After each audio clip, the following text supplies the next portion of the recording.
Let's look at European colonial differences, how Spanish colonies were different than French colonies, and how French colonies were different than Dutch colonies. But let's start with a joke. A Spanish encomendero, a Dutch trader, and a French missionary walk into a bar. Well, we'll finish this joke up later, actually.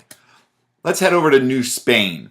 When we think about New Spain, we want to think about those three words at the top of the screen: control, convert, and exploit. And a major part of all three of those is the encomienda system that is set up where former conquistadors, people loyal to the crown of Spain, received land and the right to use or exploit the labor of the Native Americans on that land.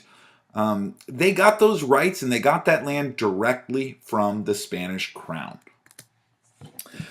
In support of that encomienda system, the Spanish government, along with the Catholic Church, sets up a mission system of building churches in the far outreaches of New Spain.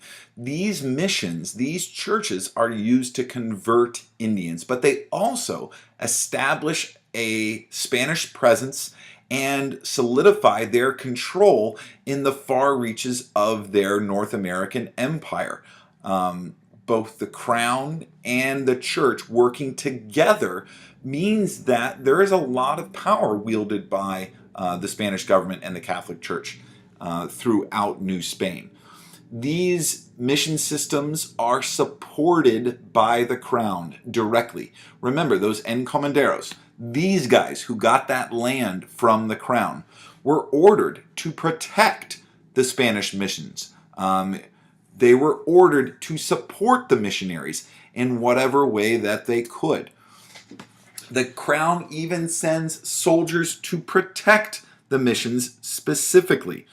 The mission system, along with those encomiendas, are used to bring new territories under the government of the empire. So a mission would be established in the far reaches. They would preach to the Native Americans there. That land would be given out to an encomienda or encomendero, and those people would be subjugated. And eventually, when there are enough people in that area, then it could officially be added as a part of the empire.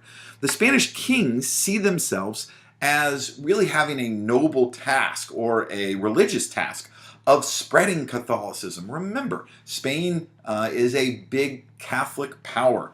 They're vying with Portugal for the kind of the mantle of the Catholic nation of Europe, while other nations like France and especially England might be divided. France is kind of split between Catholics and Protestants, and England really sees itself as the champion of the Protestant movement. So Spain, in a world where the Catholic Church is no longer the only religious game in town for Europeans, Spain sees themselves